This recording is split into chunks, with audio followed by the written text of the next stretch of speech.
Pyöräkauppa Keskiö perustettiin vuoden 2018 lopussa palvelemaan tamperelaisia pyöräilijöitä arki- ja työmatkapyöräilyn tarpeet huomioiden. Perustajajäsenet Lauri ja Juhana halusivat avata Tampereelle pyöräkaupan, joka haastaisi perinteiset nyrkkipajat ja harrastajaliikkeet sekä ulkonäöltään että tarjonnaltaan. Kaupan kantavana ajatuksena oli tarjota osaavaa ja ihmisystävällistä palvelua siellä, missä ihmiset liikkuvat, eli kaupungin keskustassa pyöräilyreitin varrella, sekä tuoda tamperelaisten pyöräilijöiden saataville erityisesti arkipyöräilyä helpottavaa laadukasta tuotevalikoimaa. Pyöräilijän lähikaupaksi muotoutunut Keskiö avattiin Tampereen Puutarhakatu 8 ja kuopattiin 5 vuotta myöhemmin Aleksiskiven katu 10.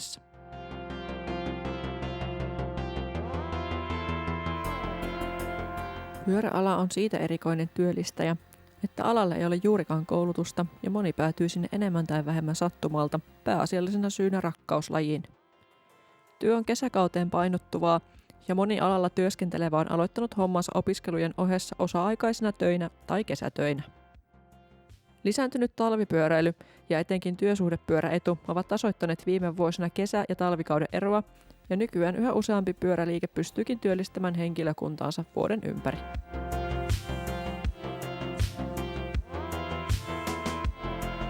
Keskiön työntekijät vaihtuivat vuosien mittaan, mutta pari viimeistä vuotta kauppaa pyöritettiin 3 hengen voimin. Keskiön toimitusjohtaja ja yleisukkeli Lauri oli päätynyt alalle yli 10 vuotta aiemmin harrastuspohjalta ja sen jälkeen työskennellyt monenlaisissa alan työtehtävissä parissa eri pyöräliikkeissä ja Pelagon pop-up-myymälässä Tampereella ennen Keskiön perustamista. Laurin kanssa kaupan alkuun polkaissut Juhana jättäytyi myöhemmin taka-alalle arjen kuvioista politiikkatyönsä myötä. Kaupan alkuperäistä kalustoa oli myös opintojen ohessa myyjänä työskennellyt Siirike, jolla oli taustaa myyjän töistä helsinkiläisessä pyöräliikkeessä. Minä eli Jojo tulin pyörälähettihommista Keskiön osa-aikaiseksi mekaanikoksi kaupan toisena vuonna heti koronan alkuaikaan. Työtehtävät monipuolistuivat pian ja siirryin täysipäiväisesti Keskiön hommiin. Toimin sittemmin myös myymällä vastaavana ja Keskiön osakkaan. Toinen osa-aikainen myyjä ja mekaanikko Kamil ehti olla töissä Keskiössä reilun vuoden ennen siirtymistään koulun pinkille, ja hänen tilalleen tuli Joona, joka olikin sitten mukana loppuun asti. Joona oli ollut Pelagolla Helsingissä töissä hetken aikaa ja takataskusta löytyi sen lisäksi kattava mekaanikon skillsetti sekä tallista samanlainen keltainen mopo kuin minulla, eli Joonahan sopi remmiin kuin rystyset eturattaaseen.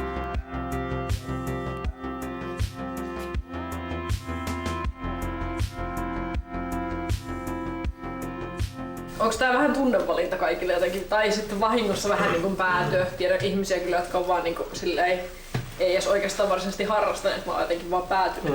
Kyllä mutta niin kuin suurimmaksi otokseen tuntuu olevan silleen, että on niin kuin joko ajautunut tänne tai sitten on niin kuin silleen rakkaudesta lajiin. Kyllä mäkin niin kuin enemmän vähän niin kuin ehkä ajauduin aikanaan kesätöihin ja sitten tässä nyt ollaan samalla vauhdella vieläkin 11 vuotta myöhemmin. Samalla lailla. Sillä on vähän ehkä puoliksi fiiliksillä ja puoliksi ajautumalla tilanteisiin. No, pyörät sillä kiinnosti, en mä nyt niistä hirveästi silloin vielä välttämättä tiennyt edes, mutta niin sitä kautta. Et nyt mä oon ollut niin kuin, reilun 2 vuotta. Jotain osasin silloin alkuunkin, mutta kyllä tässä on kehittynyt ihan valtavasti. Sä kysyit pyörät chatissa töitä. Niin, no olinhan mä silloin opiskeluaikoina Joensuussa niin yhtenä kesänä siellä pyöräkaupassa töissä ja Joensuussa kun asuin, niin ajattelin, että olisi hienoa olla joskus lähetti ja sitten kun mä muutin Turkuun, niin sitten mä menin Voltille siellä hetkeksi ja sitten kun mä muutin sieltä Tampereelle, niin sitten mä oon täällä ollut lähettinä ja niin kun se tuli tietysti aika kyistä hommaa, niin sitten jossain kohtaa vähän tuli siihen semmonen kyllästyminen, että olisi niinku kiva tehdä jotain vähän niinku silleen kivempaa. Sisähommia. Niin, sisähommia ja semmoista, missä niinku voisi ehkä kehittyäkin ja näin. Niin. Mutta pyörät kumminkin silleen temaattisesti kiinnosti, niin sitten vaan päätyi. Meillä on aika monipuolisesti ollaan tehty kaiken näköisiä huoltoja ja erilaisia pyöriä, että tässä on kyllä saanut hyvän opi silleen alalle. Vaikka se huolto nyt on vähän semmoista arkista, niin sit se kuitenkin on myös helppoa. Että siinä näkee sen kättensä jäljen, näkee se että asiat edistyy ja saa valmista, niin se on kyllä niinku siinä palkitsevaa. No, se on tämän pienen porukankin niinku takia myöskin, että joutuu vähän tekemään kaikkea myöskin. Se on mun mielestä niinku, ei se ole pelkästään joutumista, vaan saa tehdä vähän kaikkea myöskin. Että se on sikäli ihan kiva. Sekin on varmasti ollut meillä se vahvuus, että me otetaan aika avoimesti niin kaikki haasteet aina vastaan, niin aina hoikii sitten sitä pitkässä juoksussa, että skaala on sitten niin kuin tietysti laaja. Vaikka meillä hinnat ei ole niin kuin mitkään polkuhinnat, ei myöskään juuri ketään käännetä pois. Että sit vaikka on ollut niitä semmoisia projekteja, mitkä tavallaan tuntuu tosi tyhmältä, että sulla on joku ihan ikivanha pyörä ja ihmiset pistää 500 siihen kiinni, niin jos haluat tehdä niin sitten tehdään niin. Että kyllähän sekin on niinku hyvä asiakaspalvelua sitten taas, että otetaan niinku extra steps. Ja ehkä se niinku muutenkin ihan noissa perusjutuissakin, että jos joku tulee renkaan vaihtoon, niin sitten samalla ylitään ketju ilman, että se asiakas pyytää sitä. Ja niinku, että silleen pienillä asioilla kumminkin voi tehdä tosi paljon. Mielestäni meidän se vahvuus, että me pystytään myös niinku silleen rehellisesti sanoa sille asiakkaalle, että niinku, no ei ole koskaan tehty, mutta kokeillaan. Me aika rehellisesti myöskin sanotaan asiakkaalle, että tässä ei niinku välttämättä, että kannattaa tehdä näin tai ei kannata tehdä näin, mutta sä päätät itse. Me aika pitkälle niinku keskustellaan ja kommunikoidaan, että kun asiakas tuo pyörän huoltoon, niin sitten käydään läpi, että mitä siihen tehdään ja asiakkaan annetaan itse päättää, että mitä se haluaa, että siihen tehdään. Että ei niinku pakoteta, mutta sitten myöskin sanotaan, jos on jotain, missä ei niinku välttämättä ole järkeä. Silleen on jotenkin hauska huomata, että mulla on 3 ollaan aika introvertteja, mutta silti me niinku pystytään tekemään tota aspaa ihan hienosti. Ehkä siinä on just se puoli, että jos se ei ole niin luontevaa, niin sit sen pyrkii niinku hoitaa mahdollisimman hyvin. Niin, että se niinku tilanne on ohi myöskin nopeasti. Ja että se on, niinku, siinä ei tule mitään outoa. Että joku paikka siinä täytyy olla, koska se on niinku, no, kaikilla sama juttu käytännössä. Ja se toimii kuitenkin ihan tosi hyvin. Että mun mielestä kaikki, tai siis iso osa hommasta niinku perustuu siihen, että meillä on täällä hyvä palvelu. Niin, kyllä se niinku on se meidän se semmoinen ydin.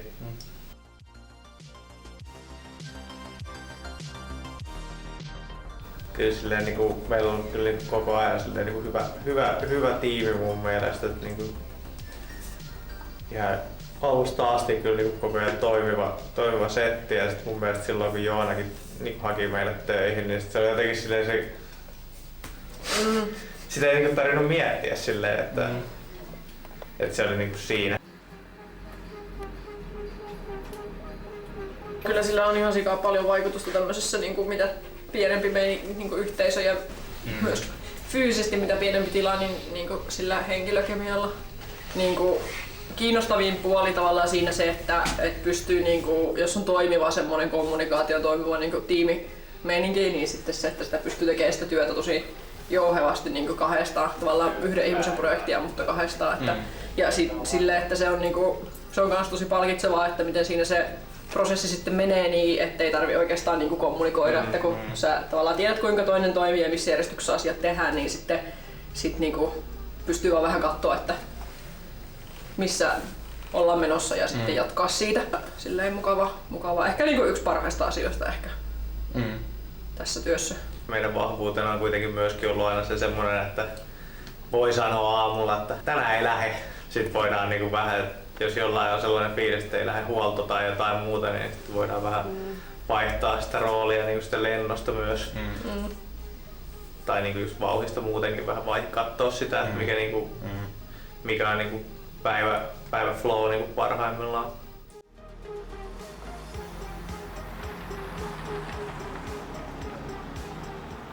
Onko siinä ollut muutosta, niinku, että ketkä pyöräilee ja ketkä on asiakkaita? Kyllä väittäisin, että noit niinku työmatkapyöräilijät talvella on niinku lisääntynyt tosi paljon. Tommonen niinku tavan pyöräilijä on niinku alkanut vetää ympäri vuoden. Et kyllä toi niinku talvipyöräily on niinku kasvanut tosi paljon ja työsuhdepyörien tulemisen jälkeen se tammikuu on aiheuttanut sen, että tekee aina se piikin siihen myyntiin, se on tammikuussa. Huoltoimet pyörii nykyään oikeastaan ympäri vuoden. Kyllä se tammikuu on aina vähän semmonen rauhallisempi, mutta ei sekään nyt ole mikään ihan kuollut. Se on ihan mielenkiintoista, että tässä niin siinä aikana, mitä itse on ollut keskiössä, niin ei ollut yhtään niin normaalia vuotta. Että millaista se normaali on sitten? Tämä on ollut vaan pelkkää tämmöistä erikoiskautta niin toisensa perään. Niin, meilläkin tietysti silloin kun avattiin, niin silloin oli eka kausi, oli vaan niin tietysti eka kausi, mikä oli silti niin kuin, no, tosi hyvä siihen nähden, että oli niin kuin uusi kauppa ja tällä. Ja sitten kakkoskausi olikin jo sitten se korona-alku, sitten oli koronavuosi, sitten oli toi viime vuosi oli se no ei saada mitään kausi. Silloin opittiin kyllä, että kuinka paljon kaikkea voi sittenkin laittaa ristiin, vaikka ei niitä virallisesti. Yhteensopivuus onkin laajempaa, mitä todellisuudessa on. Ja sitten nyt taas tää sukelluskausi, niin ei oikein enää osaa sanoa, että mikä se sitten olisi se semmonen normikausi. Niin tää vuosi oli niin kuin aika kiireinen, niin kuin ne tammi-helmikuu. Maaliskuu nyt oli hirveä sukellus, silloin ei tapahtunut käytännössä mitään. Mut sitten taas niin kuin viime vuonna, niin no meillä nyt oli silloin tietysti se muutto, mutta että kyllä sekin niin kuin silleen, siinä oli koko ajan sitä menoa ja meininkiä ihan loppuun asti. Että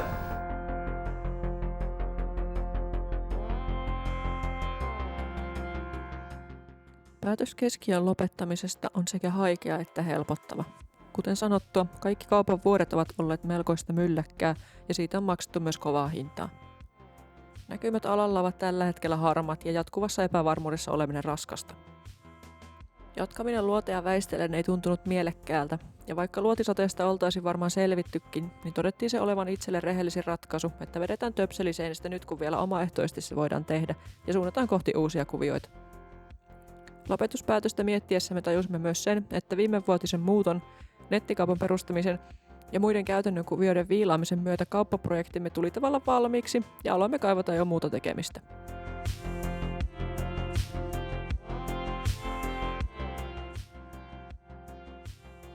Hyviä neuvoja, mitä niin kuin haluaisi antaa ihmiselle, joka harkitsee ehkä pyöräkaupan perustamista, niin se, että tunne asiakasryhmä. Tunne ne ihmiset, kenelle sä sitä työtä ja palvelua niin kuin teet, että ketä on ne todelliset asiakkaat. Niin ehkä meillä on niin kuin nimenomaan koitettu tehdä se tutkimus siinä, että ketä me niin kuin palvellaan. Kaupan sijainti on myös valittu sen perusteella, että se palvelee niitä meidän asiakasryhmää. Muutaman vuoden aikana kun ollaan oltu, niin on kehittynyt tietysti vähän sen asiakaskunnan mukaankin, että kyllähän nyt alkuun kokeiltiin jotain maantiepyörää myydä ja semmoista maastopyörää, mutta ei vaan sopinut sitten siihen konseptiin, mikä siinä lopulta niin sitten muotoutui tuossa niin ekan vuoden jälkeen, niin me jätettiin silleen niin pikkuhiljaa pois ja sitten ollaan keskitytty meidän vahvuuksiin, mikä on niin arkipyöräily ja se on niin se, mikä me käytännössä koko henkilökuntakin ollaan itsekin niin erikoistuttu. Ja no, mitkä on omaa sydäntä lähellä, niin jotain freestrappia ja ultradynamikoja ja kaikkia tommosia niche-tuotteita. Niin pieniä firmoja, mitä on sitten niin kiva tukea, kun on itsekin pieni kauppa, niin sitten on niin jotenkin pienet pitää yhtä. Ajatus on myös niin aika vahvasti tässä meidän taustalla ollut koko ajan. Kyllä, ja se on tietysti nyt näiden haasteellisten korona- ja sen jälkeisten vuosien myötä kyllä osoittautunut, että niihin niinku muihinkin pieniin voi niinku nimenomaan tukeutua, että isot ei kauheasti kyllä sitten niinku pelaa meidän pussiin. Asiakaspalvelu edellä, niinku laadukkaaseen palveluun keskittyvät, ei pelkästään pyöräkaupat, mutta niinku muutenkin liikkeet, niin on vaikea selvitä tässä hetkessä. Mä ehkä haluaisin kuvitella, että se tulisi tulevaisuudessa olemaan semmoinen, mitä ihmiset hakee, etsii ja kaipaa. Mä uskon, että siihen tulee jatkossa taas enemmän kysyntää. Nyt on vaan tämmöinen sukellus vähäksi aikaa ja erikoisia aikoja elämme.